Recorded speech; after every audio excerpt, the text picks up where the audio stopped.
Cette présence à l'UTMB, donc 2010, c'était la dernière fois que tu es venu en compétition? This was the last time you came to race UTMB in 2010? 2011. Yeah. And that was also the year, two years in a row that it was restarted and canceled down. 2 ans de suite, 2010 et 2011, où les éditions ont été modifiées et même arrêtées. 2010 et modifié en 2011. Et maintenant, c'est plus un projet qui est d'actualité pour toi de venir sur une course comme ça?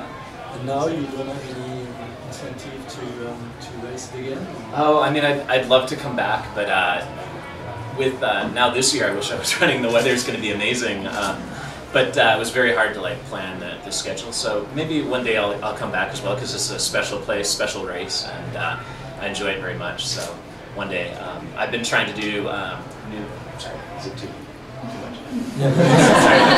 I forgot. Il dit que si, bien sûr, il aimerait bien revenir, mais bon, il y a des agendas assez remplis et c'est pas simple, et que cette année, il regrette un peu parce que la météo est tellement favorable, mais que bien sûr, il aimerait bien retenter, revenir. And I'm trying new adventures. I've been racing for 20 years now. So this last month I was in the eastern U.S. doing the Appalachian Trail. So some of these exciting new adventures are the things I'm focusing on now. Et dernièrement, il a passé d'autres étapes de course. Il a fait le trail des Appalaches. La chaîne des Appalaches, hein, c'est ça? La chaîne intégrale. On peut dire quand même how many kilometers? Ouais. Oh, kilometers? It's 2,200 miles, so over 2,200 miles, it's around almost 4,000, yeah. Presque 4,000 kilomètres. Et dénivelé? In Dénivelé, it was 550,000, so almost over 500,000 vertical feet. So in meters, 500 000 mètres de dénivelé. Yeah, it was close to. Pour aller à la Lune. Yeah. Pieds, 500 000 pieds. Ah, 500 000 feet. Okay. Yeah. So it's over plus de 150 000 mètres de dénivelé. How many days? In 46 days. Yeah. 46 jours.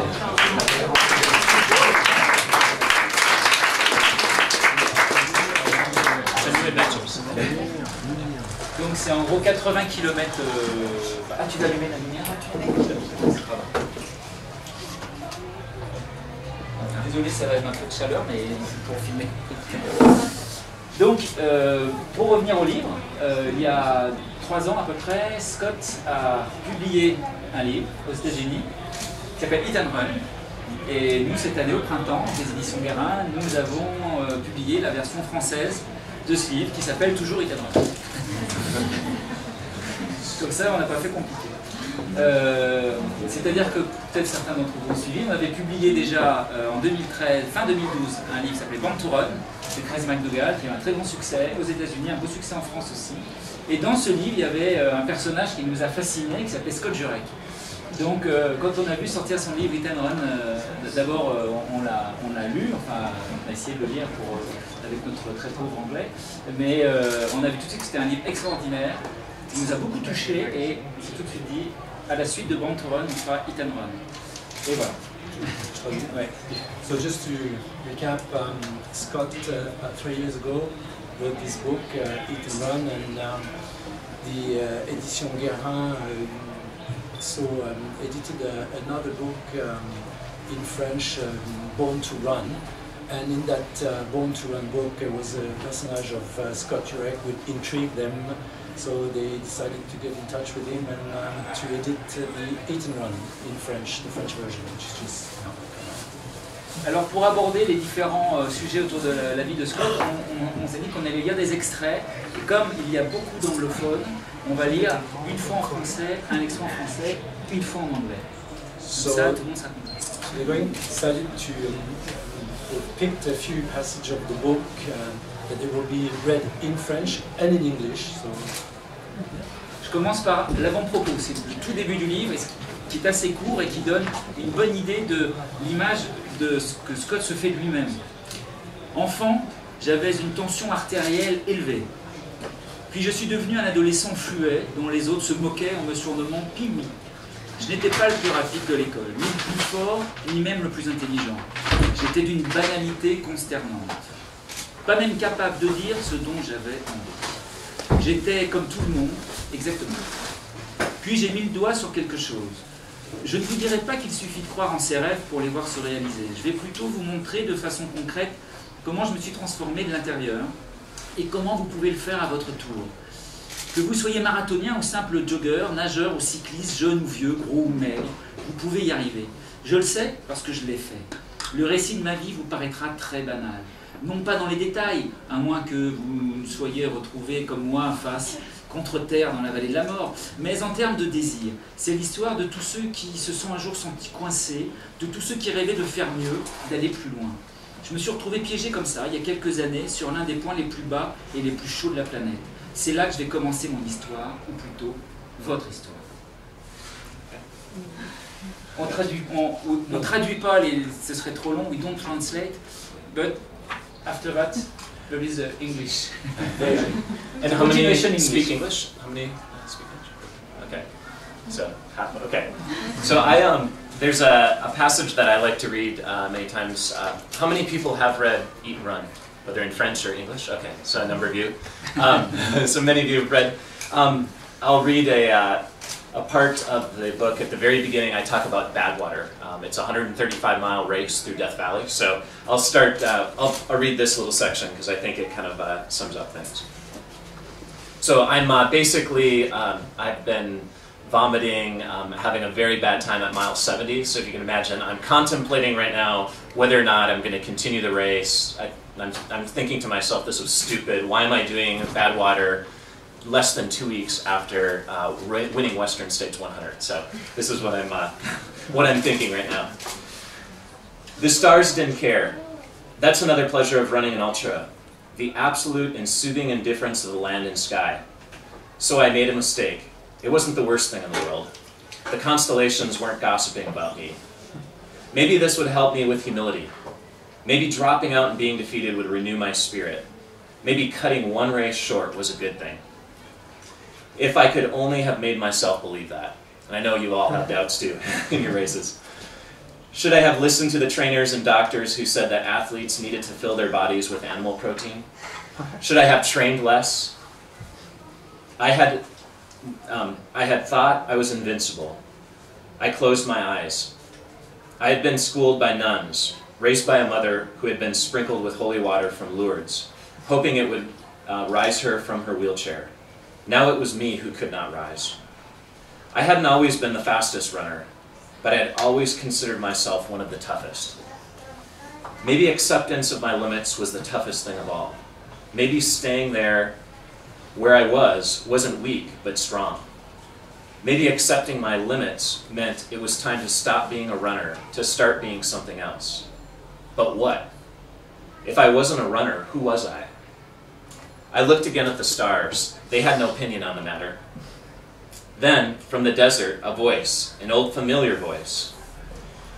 Okay, there's some children here. I'll skip over the swear word. Yeah, okay. You're not going to win this effing race lying down in the dirt. Come on, jerker, get the F up. It was my old friend Dusty. That made me smile. He always made me smile, even when everyone around me was cringing. Get the F up, Dusty yelled, but I couldn't. I wouldn't. Sweeney is out there dying, and you're going to take that dude. We're going to take that dude. I looked at my friend. Couldn't he see I wasn't going to take anyone? He squatted, folded himself until our eyes were inches apart, and he stared into my eyes. Do you want to be somebody, jerker?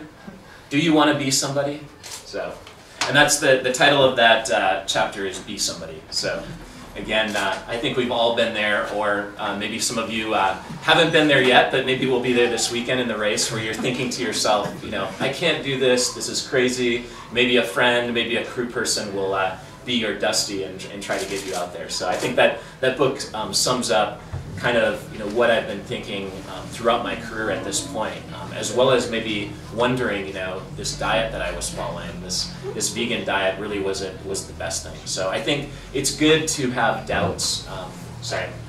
speaking very quick here, but I think there's a lot, the English speakers will understand. You have doubts, you can paraphrase maybe, you have doubts in your head, you know, about some of the decisions you've made. And I think it's important sometimes to doubt, but then to think back and to gain strength from the experiences that you've had throughout your life. Donc en gros, il vient de lire un passage sur une course où il était vraiment au fond du gouffre, il n'avançait plus et il avait des doutes et il avait son copain là qui ne voulait plus avancer, il était en train de penser à plein de choses comme quoi il n'allait pas s'en sortir et tout le monde, son copain l'encourageait et lui il était là mais c'est impossible et il a pensé à plein de choses, à sa mère qui est dans une chaise roulante et il se dit mais c'est moi maintenant qui ne peux plus me lever. Et en fait, il a continué à réfléchir et ça l'a remotivé. Et en fait, ça a un peu généré toute l'idée de son livre et de l'idée de son régime et de savoir de toute sa carrière que tout le monde, on a des doutes et qu'il faut vraiment croire en ce qu'on fait et pousser, quoi, se relever.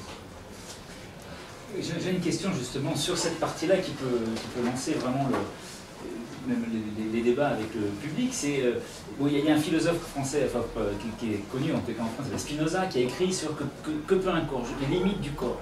Et c'est vrai qu'aujourd'hui, avec l'ultra trail et tous ces ultras, ces limites sont sans cesse repoussées. Et d'après toi, Scott, est-ce que c'est toujours quand même l'esprit qui dirige l'ensemble, ou est-ce qu'à un moment donné, il n'y a pas, ne serait-ce que par la chimie, le développement de molécules qui font que l'esprit finalement s'efface derrière une espèce d'état général, un état second comme une transe.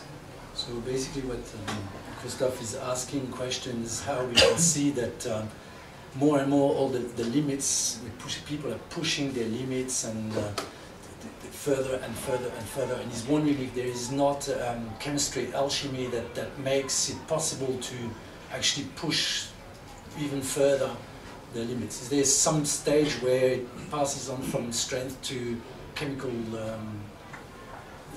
yeah, I think chemistry, magical molecule? Yeah, is it spirit? Yeah, I think it's yeah. I think, you know, to do these extreme challenges and also life challenges, you have to have the physical ability, but the mental component is so important, and even beyond the mind. Sometimes your body is telling you you can't do this, your mind is telling you you can't do this, but then you find this strength. And I think, you know, whether it's like spiritual or whether it's something, you know, people might think it's magic, but I think it's in all of us, and we all have that inner strength.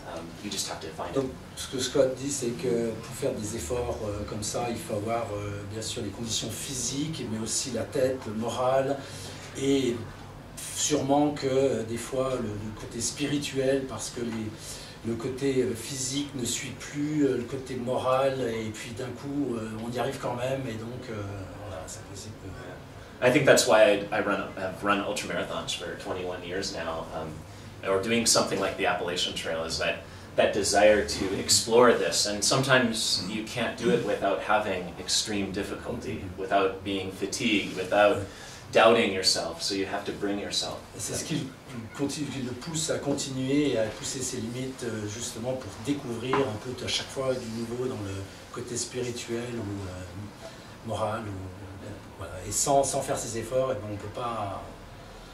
On a toujours le doute et on veut toujours voir s'il y a plus ou voilà, découvrir. Yeah. I think that's why people do climb mountains or do, you know, extreme challenges. Yeah. Je pense que c'est pour ça que les gens font des challenges extrêmes comme la montagne, plein d'autres choses. Alors ce qui est très touchant dans le livre de Scott, c'est qu'il parle de ses exploits, mais il parle aussi de choses très intimes, de son enfance, de sa vie, de sa famille. Et on va lire le début, en fait c'est le chapitre 2, hein, c'est le début du livre. Il raconte comment finalement ce lien aussi avec la cuisine, l'idée aussi de partager autour du repas est quelque chose de culturel et de très profond chez lui. C'est l'extrait que je vais lire. Yeah. So basically what Christophe is saying, that's what's very touching in this book, is that Scott doesn't only speak about his exploits and his physical abilities, but there's a very intimate passage about the family and the reunion gathering around the food, and And so that's the passage that Christophe is going to read now. Alors ça se passe en 83 et Scott a 10 ans. It's in 83 and Scott is 10. J'étais assis sur un tabouret dans la cuisine. Ma mère m'a mis une vieille cuillère en bois entre les mains et m'a demandé de remuer. Mais la pâte était trop épaisse. Elle m'a dit d'utiliser les deux mains, mais la cuillère ne bougeait pas davantage. Soudain, elle s'est mise en mouvement et le mouvement s'est poursuivi. Elle avait mis ses mains autour des miennes. Nous tracions une spirale jaune pâle de sucre et de beurre et j'étais convaincu que je ne le devais qu'à moi. C'est l'un de mes premiers souvenirs. Je pensais que ma mère était célèbre. Employée chez les fabricants de fours à micro-ondes Litton, elle expliquait aux femmes comment cuire le bacon et faire des gâteaux au chocolat avec cette nouvelle invention. Le Minnesota Egg Council l'avait embauché pour parler des œufs à la radio, ce qui l'a amené à tourner des spots publicitaires pour la télévision, puis par la suite à animer sa propre émission sur une chaîne du câble. Son credo, auquel je crois toujours, était « Pas besoin d'être un grand chef pour faire de la bonne cuisine ». Pour les repas familiaux, elle faisait du rôti de porc, du poulet grillé ou des steaks et confectionnait la purée elle-même. Dans mes souvenirs d'enfance, il y a toujours une tarte qui refroidit sur le bord de la fenêtre de la cuisine, nous enveloppant ma mère et moi d'épais effluves pâtissiers et fruitiers. Aucun d'entre nous n'a jamais parlé du lien primordial qui se créait via la nourriture, ni de celui qui nous unissait les uns aux autres, comme à la terre dans laquelle nous cultivions nos légumes. Personne n'a jamais fait remarquer qu'attraper, vider, cuire et manger un poisson ensemble était une sorte de communion familiale. Ma mère insistait pour que nous restions assis 1 heure entière au dîner. Si quelqu'un l'avait remerciée pour les cookies qu'elle avait cuisinés elle-même sans utiliser de préparation, elle l'aurait pris pour un fou. Je l'ignorais, mais j'apprenais beaucoup sur la nourriture et sur ses liens avec l'amour. Quand on cuisinait ensemble, elle me racontait sa vie d'étudiante et m'assurait que mon tour viendrait. Quand mon père n'était pas là, elle me demandait de prendre ma batte de baseball et m'amenait dans la cour où elle me lançait la balle avec application. Elle me disait qu'elle était fière d'avoir un fils travailleur et que je ne devais pas en vouloir à mon père pour sa dureté. Il avait simplement trop de soucis. Donc c'est un passage assez émouvant de l'enfance de Scott et ces moments d'intimité avec ta mère, c'est vraiment quelque chose qui t'a construit. Yes, it's a very touching passage about all this intimate relationship with your mother, cooking, and all the time spent, and reconnaissance towards you. Yeah, so maybe what I thought we would do, some of you have already read the book, so maybe if you have, maybe if we take 1 or 2 questions about my childhood, maybe that would be a good way to describe a little bit more, because I know some people might want to know more. So maybe if you have a question about how food was important to me growing up, or about my childhood, so if there's any questions. En français, il propose de, si vous avez des questions sur son enfance ou sur la nourriture, allez-y. Obviously, your relationship with your mother and her, she had MS, is that correct? Yes. And you just kind of, I think that was a passage about basically you guys cooking together and Yes. you kind of helping her cook. And Yes. so is that, you know, you obviously have a relationship with running and food, but does that really go back to those bonds that were created there? Definitely. You want to say the question? So he was asking about does my relationship with food start with my early days with my mother? Ah, d'accord. Oui, il disait qu'il demandait si la relation avec la nourriture a commencé dans son enfance avec le partage avec sa mère dans la cuisine pour préparer les repas et apprendre les recettes. So it definitely was, and some of the earliest memories I have as a child when I was 3 years old was cooking with my mother and cooking with my grandmother. She would bake fresh bread. My mother was always making fresh food in the kitchen, and so even as a boy, I was out hunting and fishing. But then I also spent time with my mother, my grandmother, and my aunts, and they taught me a lot about cooking. Il dit qu'effectivement une grande influence, déjà tout jeune, tout petit, à 3 ans, il se rappelait voir sa mère préparer des plats, tout ça, et ça a eu une grande influence sur la suite. And my mother, earlier today, a couple of people are saying, oh, well, Scott, I don't like to cook, so it's hard for me. I'm not a very good cook, but my mother used to say, if you can read, you can cook. So if you can read a recipe, anyone can cook. So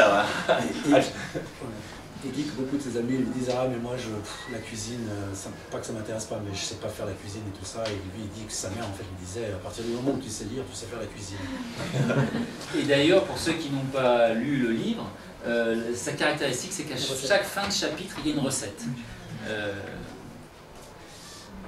Moi, j'ai une question aussi par rapport à cet enfant. you want to do the next one? Yeah, just a question. l'ambiance était dure parfois à la maison, parce que ton papa était dur, ta maman bon, après était malade et tout. Et le fait de commencer à courir, est-ce que c'était pas une façon aussi pour toi de te retrouver et puis de sortir aussi de cette pression un peu à la maison? So he's asking that somehow your childhood, sometimes it was a bit difficult at home with a hard father and things like this, and he's wondering if this running got you, liberated you, it helped a lot to take it up on yourself. Yeah, I think, you know, we many times, like in life, we use something, whether it's sport or our passion, maybe it's art, to help us through, I guess, maybe sorting out our life. And running was something for me. It gave me an outlet or a way of, I would say, like finding myself, but maybe helping me understand more who I was and where I came from. Donc effectivement, Scott dit que de courir, ça l'aidait à peut-être pas se rechercher, mais certainement à passer des caps et à trouver une direction, de se sentir mieux. C'était une révolte aussi, non? Parce qu'on voit, on va parler de Dusty après, mais Dusty, c'est un révolté, et toi tu es l'anti-Dusty, c'est-à-dire si toi tu es l'ange et Dusty c'est le démon, mais toi tu es un ange, et il faut que tu te révoltes aussi un peu, il ne faut pas être des anges tout le temps. So it's a bit of a way to become a devil, like taking sign on Dusty, who was you were the angel and he was the devil, and you needed to get out of yourself, and maybe got influenced by him to get that attitude as well. Yeah, and that's where I describe in my book, I have many people who influenced me. Dusty was one of those individuals, my friend Hippie Dan, and I had these colorful characters, very interesting people that had a big influence on my life. And I think everyone has their Dusty or their Hippie Dan, or people that have helped maybe get them to the starting line here at UTMB, or get you started running, or maybe changed your diet or your lifestyle. So we need those, I call them instigators, people who influence us. Il dit qu'il a eu pas mal de caractères dans sa vie, de gens qui l'ont influencé, plusieurs de ses amis, et il pense que de toute façon on a tous des passages où on rencontre des gens qui nous influencent et qui nous dirigent vers différentes activités, quoi. Tu veux que je lise le passage sur Dusty en français, ou tu veux toi lire You un can do it in passage French, and then maybe a couple questions. Yeah. Okay. Again, is that okay? Ok, perfect. Donc voilà un petit passage pour ceux qui ne le connaissent pas encore sur le fameux Dusty, qui est un personnage important du livre. Le père de Dusty passait sa vie au bar, et sa mère, qui travaillait à l'église luthérienne, lui demandait le plus souvent d'aller jouer ailleurs en lui donnant une pièce de 25 cents. Il allait au Y, le YMCA, l'association des jeunes, avec son BMX, et il passait la journée à nager, à courir et à chercher la bagarre. L'année de ses 12 ans, son père avait pris la voiture pour aller au bar et n'était jamais revenu. Il avait demandé le divorce peu après et n'avait pas vu son fils pendant des années. Dusty était rarement chez lui. Quant à moi, je passais mon temps à réviser, à aider ma mère à la maison, à skier, à pousser de la fonte, une activité que j'avais découverte en stage, et à sortir avec ma copine. Les filles aiment les sportifs, semble-t-il. Jenny is away. Dusty buvait. C'était une notoriété publique. On savait aussi, ou on croyait savoir, qu'il insultait les flics et qu'il sortait non seulement avec les filles du lycée, mais aussi avec des serveuses et des étudiantes. Il ne se contentait pas de laisser ses adversaires sur place pendant les courses, mais les invectivait, se moquait d'eux et insultait leur famille au passage. La discipline lui était totalement étrangère et il la dilapidait dans son prodigieux talent.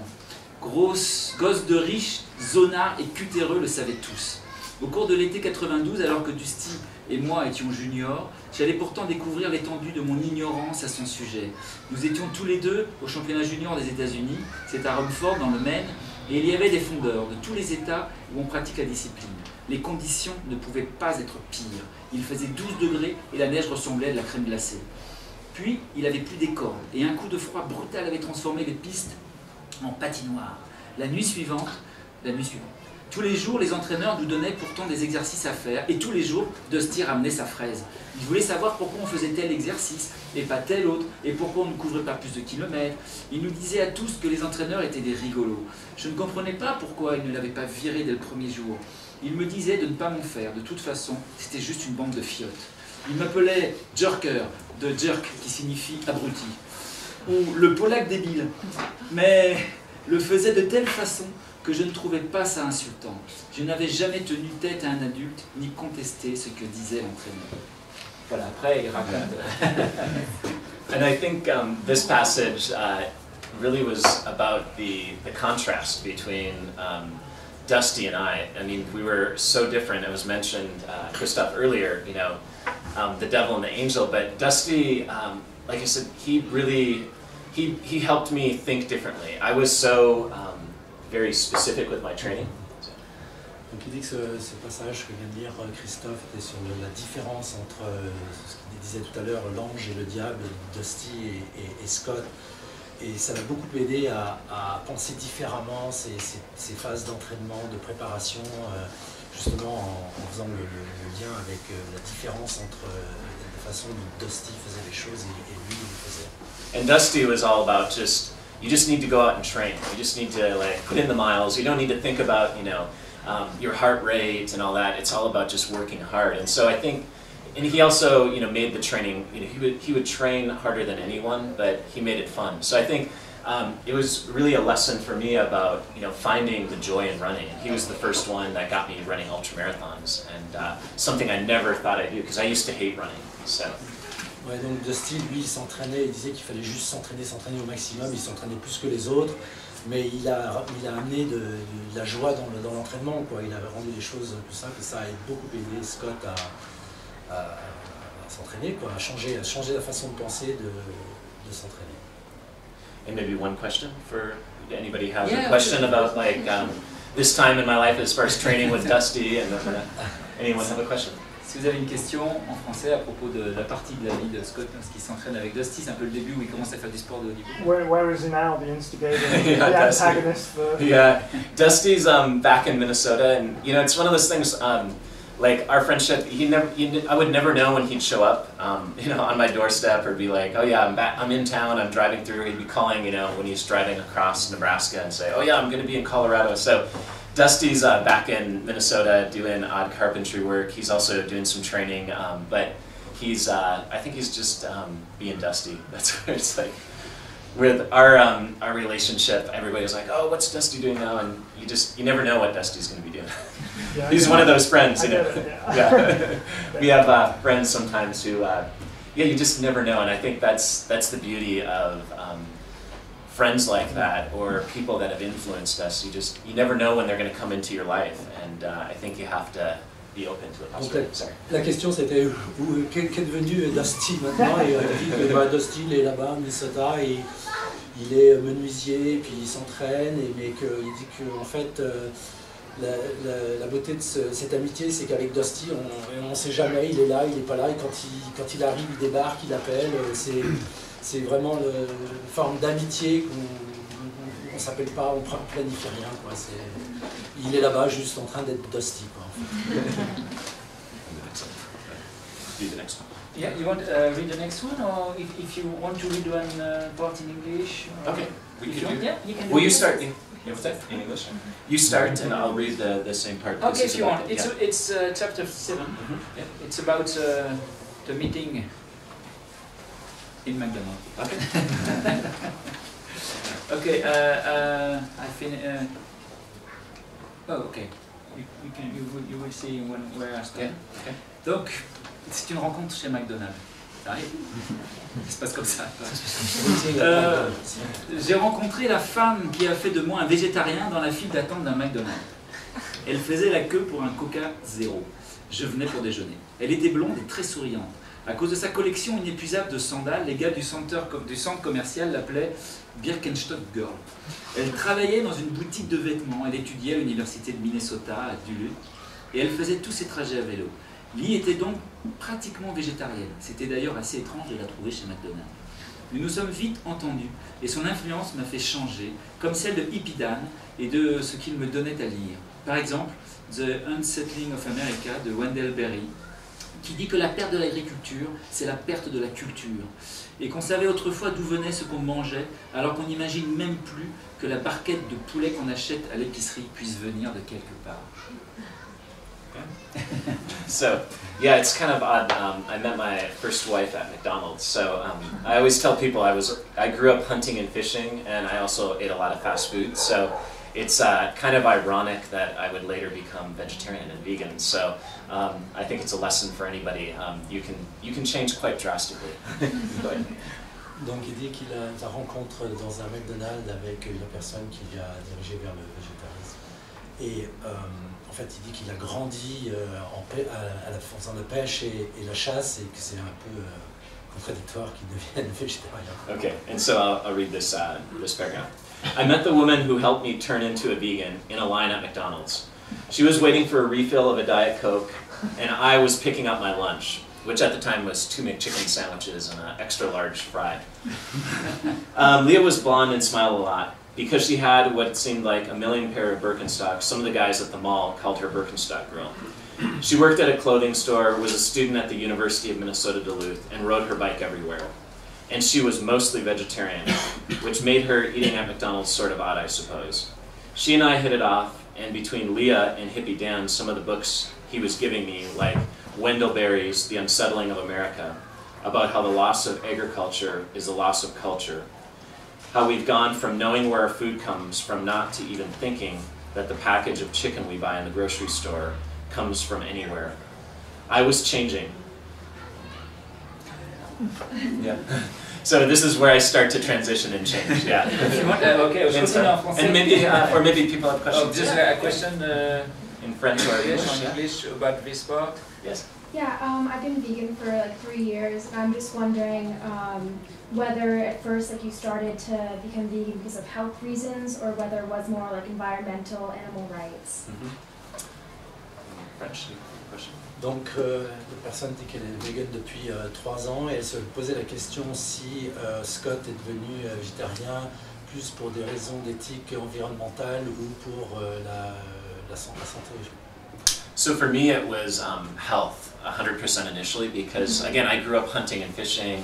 As much as I appreciated nature and animals, for me I was most concerned about health, and not for performance as an athlete, but to avoid disease. Donc pour lui c'était plus une question de santé, pas pour santé pour la performance, mais pour contre les maladies. C'était vraiment pour la santé générale. And I think having a mother who had multiple sclerosis, seeing disease in the family at a very young age, working in hospitals as a physical therapist, really started getting me thinking about how I wanted to take care of my life. And that's when I got inspired by, one of the biggest books was Dr. Andrew Weil's Spontaneous Healing. So that was the book that really started getting me think like, okay, I need to change my diet. I have to stop eating fast food as much, and maybe this vegetarian thing. Donc oui, c'est la santé du fait aussi que sa maman avait une maladie grave. Il a été vraiment, il s'est concentré sur le fait d'avoir une hygiène de vie et une très bonne santé, et voilà, et de se guérir ou de se gérer sa santé naturellement. But the more I read, I became, to realize the importance of, the environment and obviously the way we treat animals and such. So I think it's important just how we look at food. Is probably the most important thing for those changes to occur. Et puis bien évidemment, petit à petit, aussi la cause de l'environnement, tout ça s'est regroupé et fait que les deux, la santé, l'environnement, bien sûr, maintenant, tout ce qu'on entend, c'est sûr que les deux jouent. Mais c'est d'abord la santé. En tant que représentant un peu maintenant aux États-Unis de ce mouvement vegan, est-ce que tu as le sentiment aussi que ça dépasse de loin le niveau sportif, mais qu'il y a aussi presque une dimension philosophique, un enjeu de société autour de cette façon de s'alimenter? Do you feel as maybe this not more in fashion, but the way as a sportsman vegan, it is an effect of society now, not only with sports people, but generally where people are really into it, it's catching on very much so. Yeah, I'd say around the world, but especially in the U.S., where it was very hard to be a vegan in Minnesota when I started transitioning. But it's changing all over, and I think it's people are wanting to take more notice of what they're putting into their bodies, how they look at food, and I think in Europe and in France, it's much more part of the culture. In the U.S., it's a lot of fast food, you know, people don't take time to eat. So I think this is a difference that we're seeing now. It's not just for sport and for competition, but people are also seeing the importance of you know, good food, taking time to eat, and it still has more way to go, but it's changing. Aux États-Unis, ça a été très dur au début de passer à ce système de nourriture, parce que les Américains ils sont très branchés fast-food et tout ça, mais ça, en Europe c'est plus dans la culture, mais que ça fait son chemin et que ça avance de plus en plus dans ce sens-là. Le sentiment qu'on a nous en France, c'est que c'est vrai qu'il y a les choses sont un peu plus extrêmes. C'est-à-dire qu'aux États-Unis, soit on mange effectivement comme tu mangeais avant, c'est-à-dire les saucisses, les œufs, le bacon le breakfast et beaucoup de viande et des hamburgers, ou ils basculent vegan. Mais il n'y a pas tellement de milieu. Alors qu'en France, on aurait plutôt peut-être tendance à avoir une alimentation intermédiaire avec de la viande, pas en excès forcément, peut-être moins extrême. Qu'est-ce que tu en penses de cette façon aussi qui est peut-être un peu intermédiaire? Tu dis qu'en France, aux États-Unis, qu'on passe. C'est plus extrême, c'est-à-dire que les gens, soit ils mangent n'importe quoi, soit ils sont véganes.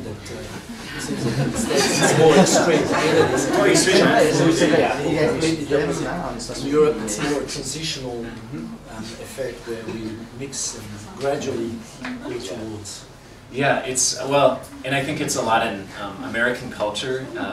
We're very much into, like, you know, big cars equal, you know, stronger, more powerful. Bigger the better. Bigger the better. And so I think with food, it's always thought like, Superman lives in your country. yeah, exactly. So it's somewhat, I think, a part of American culture that the extremes are very evident, I think, not just in food, but throughout the culture. But yeah, I think in Europe, it's much easier to see that transition happen, where in the US, it's very extreme, which maybe we have to, though. I think we've gone very extreme with how you know, obesity and lack of exercise and nutrition has not played a role. So it's, I think it's important as a culture to maybe shift that a little quicker. If we do it too slow, it might be too late. Okay. On dit que effectivement aux États-Unis c'est tout le plus gros, le meilleur, et que c'est vraiment d'une extrême à l'autre, et que mais c'est pas plus mal parce que c'était vraiment une extrême mauvaise, et donc il faut passer vite à l'action pour réguler tout ça.